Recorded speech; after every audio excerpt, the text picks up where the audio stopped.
More importantly, before we get into the barbell overhead press, it's not for everyone. The idea is the last rep, last set should feel just as good or just as strong as the first one. I'll let you in on a bit of a secret now. If you paid attention in high school physics, Newton's third law, equal but opposite reactions. So as I'm pressing it, a bit of a secret I found that, so we're gonna be doing the barbell overhead press today. We'll show you the setup, how to do it, the benefits of it. But more importantly, before we get into the barbell overhead press, it's not for everyone.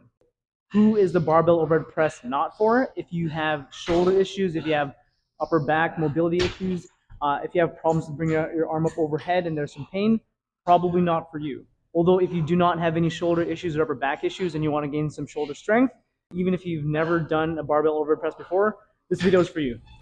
If you want to see more videos like this, be sure to subscribe to our channel so you get the updates as soon as possible.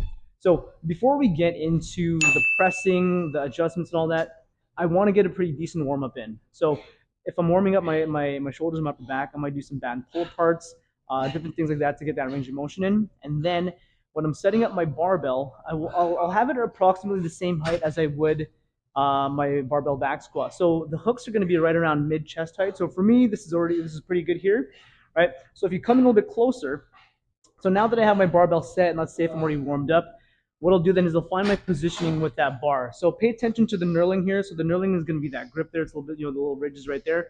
So for me, right, there's usually one in the middle, and then there's usually some here on the side. So I'll go about approximately shoulder width. So I'll get my hand set, and I'll walk into that bar, making sure it's kind of even on both sides. I'll make sure my hands are about approximately shoulder height, maybe a little bit wider out. So I'll find that that's pretty good for me. And before I start to stack the plates on, I'll do a few warm-up reps with just the bar. And then after that, what I do is a couple of ramp-up sets. So first off, we'll warm up just with the bar. So when I'm here, hands are set, I'll walk into it. It's just below my neck. So from here, I'll stand up with it. So that way when I'm here, I'm just a couple inches just above those hooks. I'll stand behind it. And then from here, when I press up, I finish off with the barbell almost like it's behind my head. So my biceps are almost lined up with my ears, right? And then when I bring it back down, right, it's just in front. And then when I press up, it kind of finishes behind me. So then it almost makes a slight curvature as I press up. Even if it's like 10 pounds or if you have like 300 pounds on, always put the clips on. Don't be that guy or girl at the gym. Safety first, right? So when I warm up with the bar, I'll go into my ramp up sets. So say if I'm working up to a 25 on each side, which is 95 pounds. Right now this is 45 plus 210, so we have 65 on right now. I might do one more ramp up set, then go into my working set.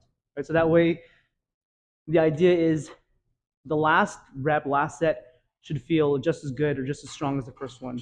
Even though technically you won't be as fresh, we want to keep the quality just the same, right? So when I'm here now, this is part of my ramp up set.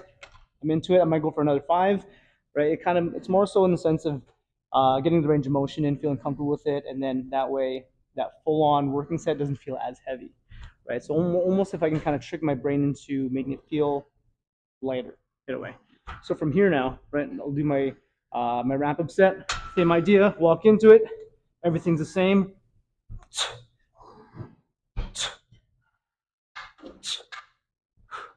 So I'll let you in on a bit of a secret now.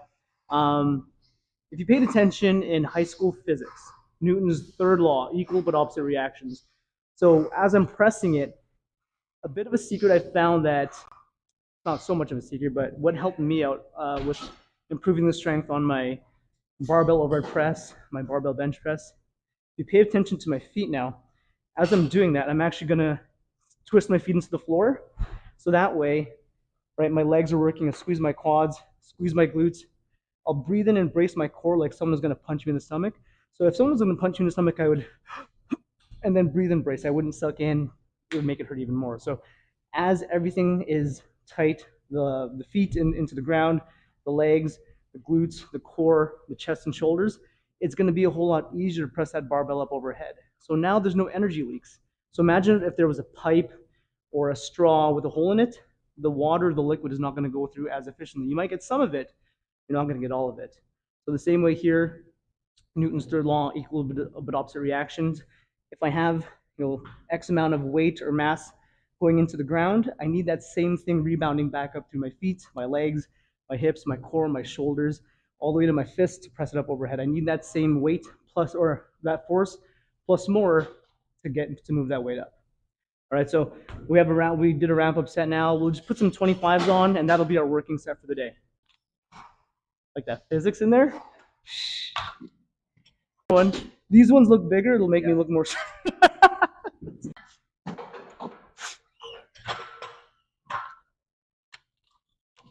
I'll see you guys later. Hey, have a good one. Is your daddy? Yeah. Oh, is he? Good for him. Yeah. Solid, man. You motivating him to get back in? So now if I have my working set in, so this is my working set weight. This is a 25 on each side, so it's 95 pounds. I warmed up with the bar. I did a 10 on each side, and then now everything feels as it should. So now that I understand my foot positioning, strong base of support, so I squeeze my quads, squeeze my glutes, my core is on. So when I'm pressing up, I'm really kind of pulling my shoulder blades back and down. So then when I'm pressing up, I finish off, and almost the idea of like, it's called you kind of poke the head through the window. So almost right from here, this is a straight line from my fists or my hands, elbow, shoulders, glutes, to my heels. So that's that kind of position I want to be in, right? So now that I have my working set going, I'm ready. And before I start to press, I breathe in, brace the core.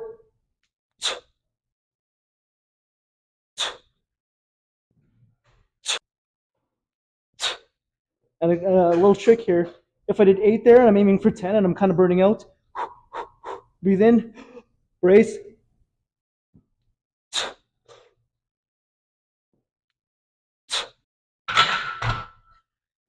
So if I can sneak in a few more breaths in between a set when I'm burning out, gets more oxygen in towards the muscles. That way I can probably pump out another 1 or 2 more reps than when I felt like I would have burnt out. So that is the barbell overhead press. Similarly, you could do it with kettlebells, sandbags, dumbbells, bands. But hopefully this helps with your shoulder gains, shoulder strength,